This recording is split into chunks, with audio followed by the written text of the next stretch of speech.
Mahmud og'a raqatdan keldi. Seninki suvchilar kelgandi. Qanaqa suvchilar? Bermam yo'q. Bugundan boshlab qizingiz uyda o'tiradi. Oyi, kimga yetishimiz kerak edi? Kuyovga qo'shib bizlarni ham so'yib yuborardi.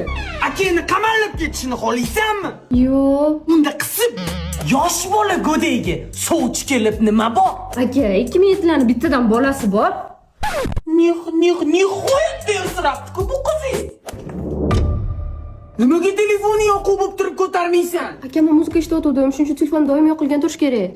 Ajana tubda ishlatsang bo'lmaydimi? U yoqda ekran o'chirilgan holatda ham musiqani tinglash mumkin. U yoqda juda ham ko'p playlistlar bor. Umuman reklama yo'q. Eng qizig'i mutlaqo bepul. Google Play yoki App Store orqali yuklab olsang bo'ladi. Tez pastga tush. Bo'p, men ketdim. Bor kiyimingni almashtir. Doim o'qishga shu kimda ketaman-ku? Aytganni qil. Ilohi omin, senga ham akendagi yigitlardan uchrasin. Astag'firulloh deng, nafasingizni to'fonla uchursin. O'g'lim, seningni qiynab yubording. Ona, bilmaysiz-da, u meni g'ururim, u meni orim. Qanchadan qancha yomon bolalar qizlarni qaqshatib yuribdi. O'zingchi qancha qizlarni qaqshatgansan? Ona, baxudi ularning akasi yo'q edi lekin.